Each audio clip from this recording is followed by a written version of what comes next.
네, 카페에서 오랫동안 자리를 차지하고 공부하는 카공족들 놓고 말이 많죠.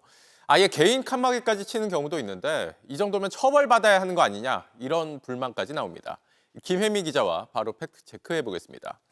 김 기자, 이번에 문제가 된 카공족들 어떤 모습인지 먼저 볼까요? 네, 바로 사진부터 보시죠. 네. 지난 19일 한 네티즌이 자신의 소셜미디어에 올린 사진이 주목을 받았는데요.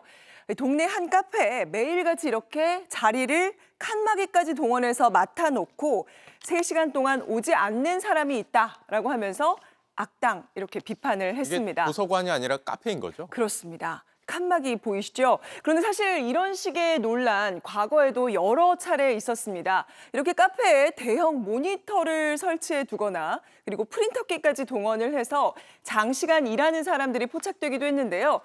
그러자 온라인에서는 이렇게 도를 넘었다면 처벌할 수 있는 게 아니냐 이런 주장이 나오고 있습니다. 네, 많이 화가 났나 본지 이 법적 처벌까지 거론이 되는 거군요. 실제 가능은 합니까?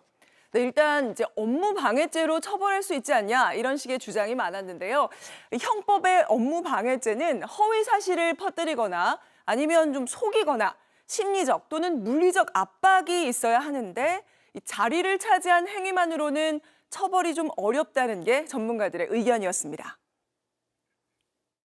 구조물이나 설치물이나 뭐 이런 거를 뒀는데 통행에 방해가 되는 이러면은 저는 좀 업무 방해를 해볼 수 있을 것 같은데 조용히 혼자서 살짝히 까마귀를 쳐가지고 했다. 이걸로 업무 방해로 하기엔 조금 부족할 것 같아요.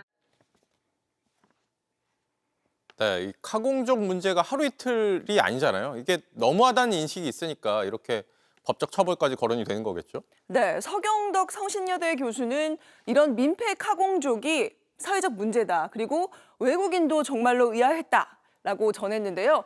그런데 찾아보니까 정도는 좀 다르지만 외국에도 이렇게 비슷한 사례 있습니다. 또 영국이나 일본 언론에서는 일반적인 카공족 문제, 이거 문제다 다루기도 했는데요. 영국의 개인 카페들은 요일이나 시간대별로 컴퓨터 사용을 제한하는 움직임을 보이고 있는 것으로 보도됐습니다. 네, 요일에 따라서 좀 제한을 하는. 네, 그렇습니다. 우리나라도 좀 비슷하게 노력하는 경우가 있습니까? 네, 그렇습니다. 그런데 대형 프랜차이즈 카페와 개인 카페 입장에는 좀 차이가 있습니다. 네. 이 한 연구 결과에 따르면 평균적으로 개인이 운영하는 카페는 커피 한 잔이 4,100원이라고 했을 때 손님이 1시간 42분까지만 머물러야 겨우 손익 분기점을 맞출 수 있다고 합니다. 그래서 이렇게 카페들이 시간을 제한하거나 아니면 추가 주문을 요구하는 사례가 늘고 있고요. 그런데 넓은 공간이 확보되는 대형 커피 프랜차이즈들은 카공족에 대해서 따로 제한을 두지 않거나 오히려 적극적으로 마케팅을 하고 있습니다. 다만 스타벅스 측은 오늘 JTBC에 다른 고객에게 불편을 주는 행위에 대해서는 대처하고 매뉴얼을 강화해서 대처하고 고객이 공감할 만한 내용을 함께 나누는 방법을 고민 중에 있다 이렇게 말했습니다. 네, 알겠습니다. 여기까지 듣겠습니다. 김혜민 기자였습니다. JTBC 뉴스를 시청해 주신 여러분 고맙습니다. 저희는 저녁 6시 30분 뉴스룸에서 뵙겠습니다.